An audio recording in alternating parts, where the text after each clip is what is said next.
Στις διαταγές σας έλεξα ο Σαράκ TV εδώ. Λοιπόν, σήμερα θα κάνουμε το πρώτο βίντεο σχολιασμού.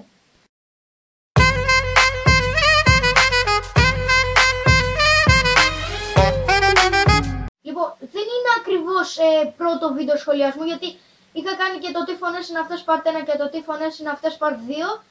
Και εντάξει, αυτό είναι άλλη κατηγορία, όμως εγώ τώρα αυτό το σειρά δηλαδή ήταν το τι φωνές είναι το τι φωνές είναι αυτές part 1 και 2. Και σήμερα άλλη σειρά, βίντεο σχολιασμού part 1.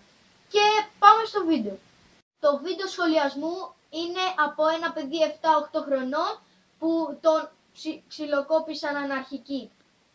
Παιδιά, δεν ξέρω τι έγινε.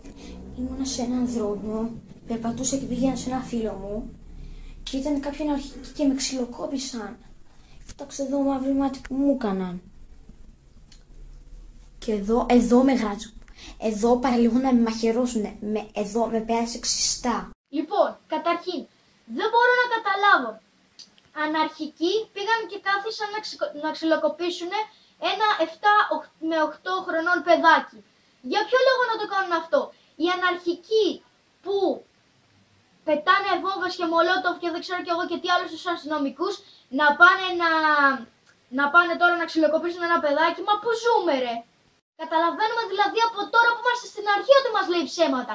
Και δεν τα έχετε δει ακόμη και το τέλος, σας το κρατάω για το τέλος που είναι το κυρίως ψέμα.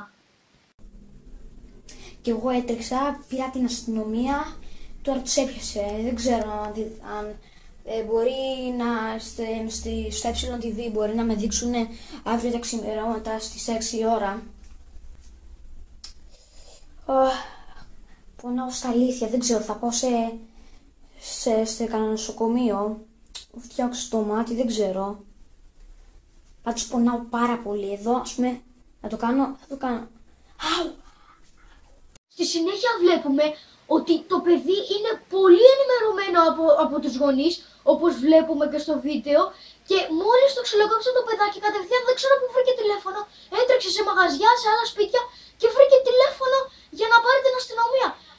Δείτε πόσο ενημερωμένο είναι το παιδί από τους γονείς του.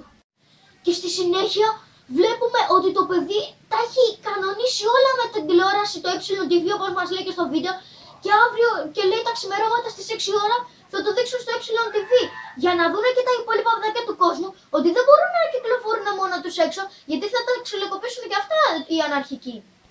Και να ο λόγος που θα το δείτε μόλις τώρα σε λίγο, θα δείτε για ποιο λόγο έχω νευριάσει με αυτό το συγκεκριμένο άτομο και με το συγκεκριμένο βίντεο. Πάμε να το δούμε.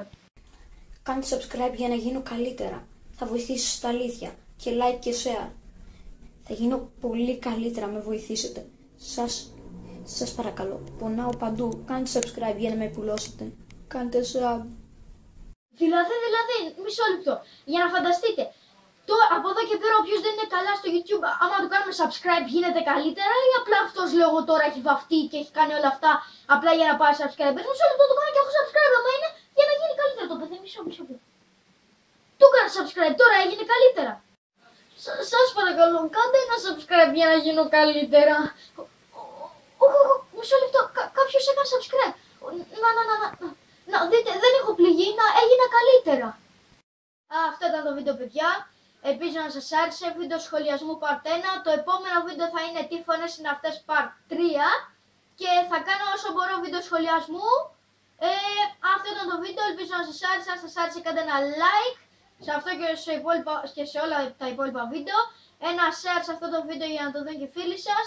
Ένα comment κάτω για να μου πείτε τη γνώμη σας και μια εγγραφή για να μεγαλώσει η ομάδα μας. Γεια σας!